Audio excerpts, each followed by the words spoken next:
Il est 7 heures sur l'ensemble des réseaux synchronisés de Solo Média. Le journal, voici les principaux titres. Aucun cas d'antanavirus n'a été enregistré au Sénégal ni dans un autre pays africain. Les cas signalés concernent exclusivement des passagers d'un navire de croisière ayant voyagé entre l'Amérique du Sud et certaines îles de l'Atlantique. Vote de confirmation de la loi modifiant le code électoral en ses articles L29 et L30. Le professeur du droit pénal à l'Université Cheikh Anta Diop de Dakar, Iba Barry Camara, estime qu'aucune loi n'est taillée sur mesure et pour garantir la liberté démocratique, l'on doit vers la suppression de ces dispositions qui privent les citoyens de leurs droits civiques et politiques. Vous l'entendrez dans cette édition. Et puis l'Inter, le sport et la revue de la presse mettront un terme à cette édition.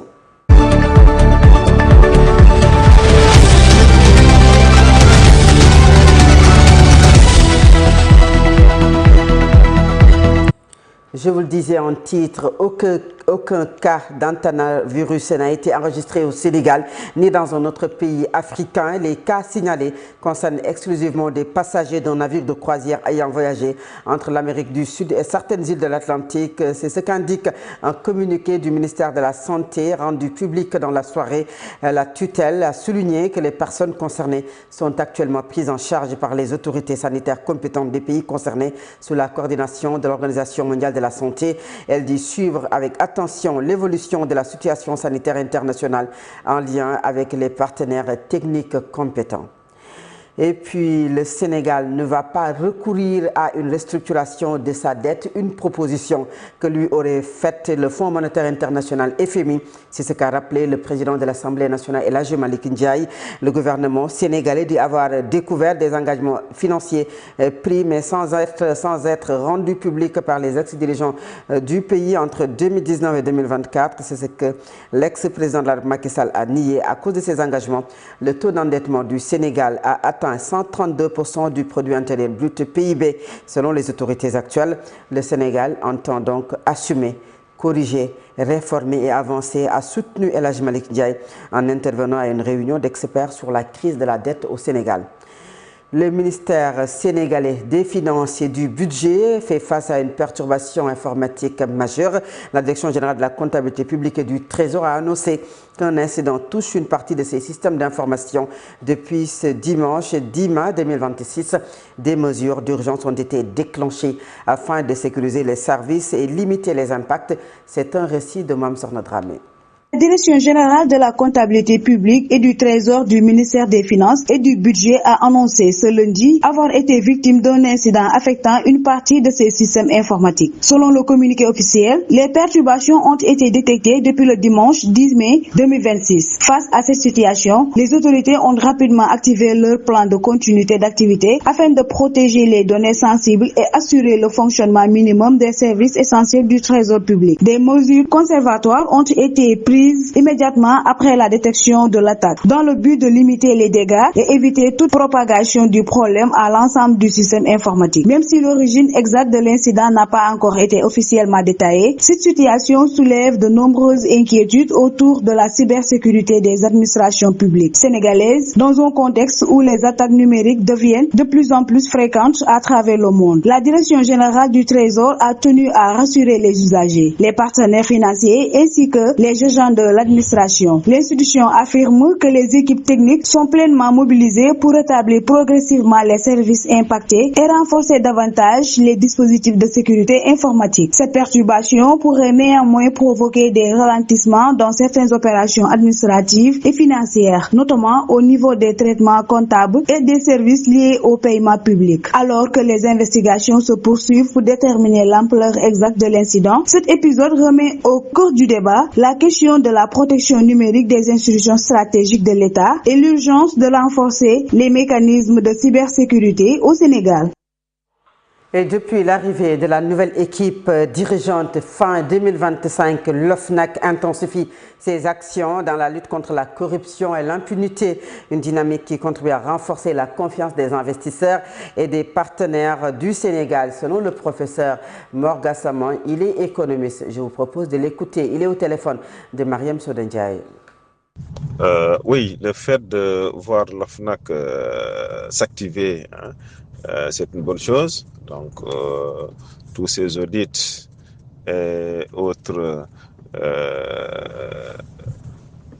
activités qui permettent de lutter contre la corruption, en tout cas, ça participe à rassurer davantage les partenaires techniques et financiers, ça participe à renforcer davantage la confiance des investisseurs.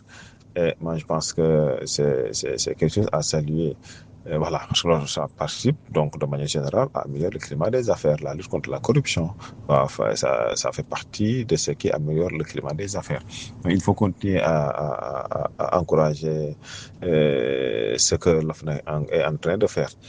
Voilà, le grand public souvent, tant qu'il n'y a pas d'arrestation autre, les gens auront du mal à voir le travail de l'OFNAC. Mais le fait de continuer les audits et autres, ça va pousser les gens à éviter certains types de comportements et à privilégier davantage la transparence. Et ça, c'est une bonne chose. Et dans le cadre de ses fonctions de promotion de l'inclusion financière et de soutien à l'entrepreneuriat, le Fonds de garantie des investissements prioritaires FONGIP a accueilli hier à Dakar l'ouverture de la conférence annuelle de l'Association professionnelle des institutions de garantie d'Afrique, un événement majeur qui constitue un levier stratégique de promotion à l'entrepreneuriat et de dynamisme du financement des PME. Cette conférence est présidée par le ministre de l'Économie, du Plan et de la Coopération, Abdourahmane Sarr. Les détails avec Khalifa Ababakar Fall et Cherti Janssen. La conférence internationale sur la garantie financière de l'Association professionnelle des institutions de garantie d'Afrique, APIGA, a choisi le FONGIP pour accueillir cette rencontre. Le ministre de l'Économie, du Plan et de la Coopération a présidé l'ouverture de cette conférence. C'est une conférence très importante. J'en profite d'ailleurs pour féliciter l'association, de même que Madame la secrétaire générale du FONGIP. Nos entreprises en général ont des problèmes d'accès au financement. C'est l'un de leurs premiers problèmes d'ailleurs. Et très souvent nous disons que ce n'est pas l'argent qui fait défaut, mais les garanties. L'administrateur général du FONGIP estime que des mesures seront prises à l'issue de cette rencontre. Aujourd'hui, tout le monde sait les problèmes de garantie qu'il y a pour ces entrepreneurs-là, que ce soit des jeunes et des femmes. Donc aujourd'hui, nous sommes là effectivement pour parler de ça, pour voir effectivement comment appréhender, comment résoudre ce problème de garantie de financement-là, essayer d'amoindrir les risques par rapport à tous ces porteurs de projets-là. Le président de l'Association professionnelle des institutions de garantie d'Afrique, APIGA, revient sur le choix porté sur le FONGIP. Le choix du Sénégal pour recevoir les assemblées de cette année c'est pas un choix gratuit. C'est parce qu'on est conscient du travail qui est effectué sur place, de la dynamique d'innovation dans laquelle est engagé le FONGIP, et on a souhaité que le fonds serve véritablement d'exemple aux autres fonds nationaux, avec lesquels on travaille naturellement au quotidien. Cette conférence enregistre la participation d'éminents experts d'Afrique, des décideurs politiques et acteurs économiques. Et pour cette année, le thème porte sur le rôle des institutions de garantie dans la transformation économique des pays d'Afrique. Et en marge du sommet France-Afrique à Nairobi, le président de la République, Bassirou Diomaye Faye, a reçu hier Thierry Dewo, c'est le président du groupe Meridiam. C'est pour discuter du renforcement des investissements dans les infrastructures durables au Sénégal. Les échanges ont porté sur des projets majeurs comme le BRT de Dakar, les centrales solaires et de futurs chantiers liés à la vision Sénégal 2050. Le chef de l'État a également accordé une audience à Rodolphe Sadé, le président du groupe Siemens-CGM. Les discussions ont concerné les perspectives de coopération avec le géant mondial du transport maritime présent dans plus de 170 pays avec une flotte d'environ 700 porte-conteneurs. Parlons de tout à fait autre chose. Après le vote de confirmation de la loi modifiant le code électoral en ses articles L29 et L30, la toile s'enflamme toujours avec les dénonciations de l'opposition qui estime que cette loi est taillée sur mesure pour Ousmane Sonko. Et puis le professeur Ibebari Kamara, professeur de droit pénal, de droit public à l'université Cheikh Anta Diop de Dakar, Selon lui, ce n'est qu'un déballage politique sans fondement, car aucune loi n'est taillée sur mesure et pour garantir la liberté démocratique, il faut aller vers la suppression de ces dispositions qui privent les citoyens sénégalais de leurs droits civiques et politiques. Iba Barry Camara, que je vous propose d'écouter, il est joint au téléphone par Ibrahim Khalil Djemé. C'est vrai que j'entends beaucoup de bruit, beaucoup de réactions par rapport à tout ça, mais en réalité, il n'y a pas de quoi fouetter un chat. Vous savez, c'est par les considérations, je ne dis pas politiques, mais politiciennes, que nous connaissons toutes ces controverses-là. En réalité, de quoi s'agit-il? Il s'agit simplement d'une modification de certaines dispositions du code électoral qui, à mon sens, sont des dispositions désuètes, périmées, qui ne doivent exister dans aucune loi électorale. Et je suis d'autant plus surpris de toutes ces réactions-là négatives que justement il fut un temps où tous les acteurs politiques militaient à ce que l'on supprime même. Et moi, j'ai toujours plaidé pour la suppression pure et simple de ces dispositions-là liberticides. C'est comme si ces dispositions-là étaient de nouvelles dispositions, alors qu'elles ont toujours existé dans notre code, mais on n'a jamais eu à se référer à ces dispositions-là. Au Sénégal, maintenant, on considère que c'est le régime qui est en place qui pourrait effectivement utiliser ces procédés-là, politiques et politiciennes, pour effectivement écarter les uns et les autres pour choisir ceux qui doivent aller aux élections ou non. Moi, je considère que lorsqu'il s'agit d'élire, il faut donner la voix à qui a affaire au peuple. C'est le peuple qui élit. Et ceux qui disent ça, ils ne peuvent pas s'en justifier. Ce sont des propos comme ça en l'air, des propos politiciens. Ils ne peuvent pas vous dire en quoi, en fait, cette loi-là a été personnalisée. Ce n'est pas possible. Il ne faut pas que nous nous laissions embarquer par des considérations politiciennes. Ma position, c'est quoi? Supprimer ces dispositions-là. Et s'il faut déchoir les personnes donc de ces droits politiques, civiques et politiques, il faut s'en remettre au juge. Il faudrait dire que seul le juge devrait être habilité à le faire. En plus bref, les députés ont adopté hier le projet de loi portant code du sport, un texte qui abroge et remplace la charte du sport de 1984 avec l'ambition de doter le Sénégal d'un cadre juridique adapté aux nouvelles exigences de gouvernance, de professionnalisation et de développement du sport, du secteur sportif. Le texte a été adopté par 136 voix pour et une abstention sur 137 députés votants, dont 32 votes par procuration. Aucun député n'a voté contre son adoption. Présentant le projet de loi devant les parlementaires, la ministre de la Jeunesse et des Sports, Khadija Gueye, a salué une opportunité historique pour le Sénégal. L'examen de ce projet de loi constitue une opportunité historique pour le Sénégal. Il incarne notre engagement résolu en faveur d'un sport moderne, inclusif et ancré dans les valeurs fondamentales qui nous unissent, a-t-elle déclaré. Les députés ont donc adopté le projet de loi. Et à présent, c'est la page sportive.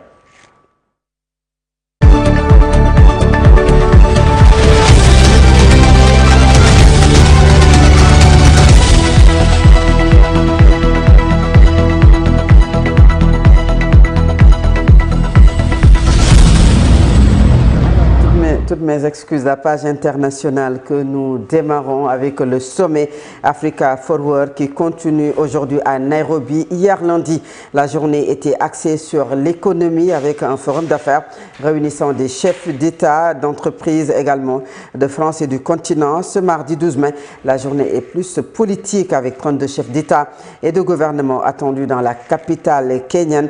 Parmi eux, 28 chefs d'État devraient être présents selon l'Élysée. D'autres pays seront représentés par leur chef de gouvernement, encore des vice-présidents. Puis il y aura 3 grands absents. Les dirigeants de l'AES, Mali, Burkina Faso et Niger, 3 pays qui ont rompu brutalement avec Paris. Malgré ces absences, les pays d'Afrique de l'Ouest seront présents, avait annoncé Emmanuel Macron peu avant le sommet le 10 mai. Ainsi, les dirigeants du Sénégal, de la Côte d'Ivoire ou du Togo sont attendus. Le président sénégalais est déjà sur place et la recherche des investissements. Pour ceux qui seront à Nairobi, plusieurs thématiques sont au programme des échanges. Il y aura d'abord une rencontre des représentants politiques avec une trentaine de PDG français et africains. Et pour parler industrialisation et transition énergétique, le secteur privé a été au cœur de ce sommet. Le président kenyan William Ruto avait annoncé la veille de son ouverture ne pas être en quête d'aide ou de prêt, mais plutôt d'investissement. Et nous parlons de cette crise de cette guerre au Moyen-Orient, où l'Agence nationale d'information libanaise a annoncé aujourd'hui la mort de 6 personnes dans un bombardement aérien israélien contre Kfar Dounin, c'est dans le sud du Liban. Malgré une trêve théoriquement en vigueur depuis le 17 mai, Israël a poursuivi le pilonnage de plusieurs régions du Liban et le mouvement pro-iranien Hezbollah qui continue de revendiquer des attaques contre des cibles israéliennes. Le président américain a estimé que le cessez-le-feu entre les États-Unis et l'Iran était sous assistance respiratoire et dit qu'il envisageait de relancer son opération de protection des navires pour franchir le détroit d'Ormuz. Le principal négociateur iranien, Mohammad Bagher Ghalibat, a assuré que l'Iran était prêt à donner une leçon en cas d'agression, réagissant à des déclarations de Donald Trump sur la grande fragilité du cessez-le-feu. À présent, c'est la page sportive.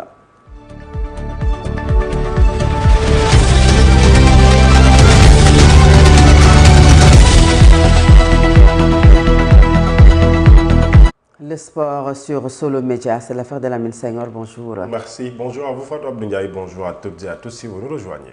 En Ligue 2 sénégalaise, fini la 26e journée. Djambar garde toujours sa place de leader. Oui, vous l'avez dit, c'est à égalité de points avec Essamaï FC, le deuxième de cette Ligue 2 sénégalaise.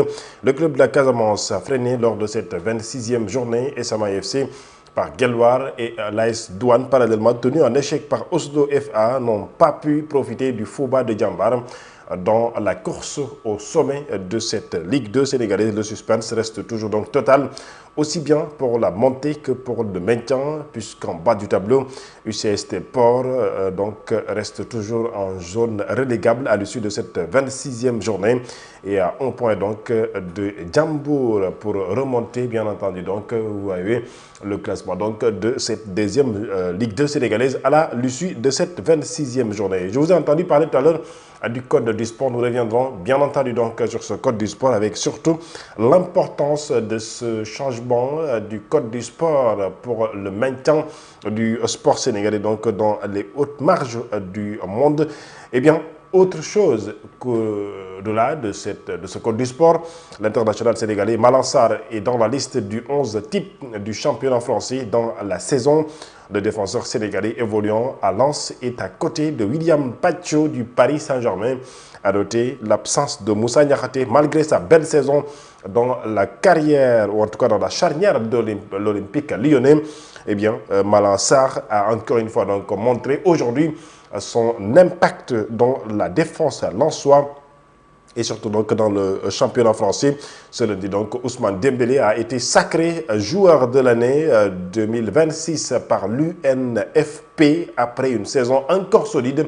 Le ballon d'or Ousmane Dembélé, vous voyez donc l'équipe type avec William Pacho et Malang Sarr en doublure pour la défense, Nuno Mendes au côté gauche, Achraf Hakimi le Parisien, le Marocain donc au côté droit, et bien le gardien Rizier. Au milieu de terrain, Vitinha Sangaré qui est, je rappelle, a remporté donc le prix Marc-Vivian Foy, et le Malien Tolisso de l'Olympique lyonnais. Et de l'autre côté donc en attaque, Florian Thauvé, Ousmane Dembélé et donc Greenwood, le joueur évoluant donc à l'Olympique de Marseille. Voici donc l'équipe type du championnat français, notamment en Ligue 1. Nous reviendrons certainement donc Fadabdou sur la Coupe du Monde 2026, puisque les équipes qui sont qualifiées commencent déjà donc à transmettre les listes élargies des joueurs, en tout cas pour ces nations.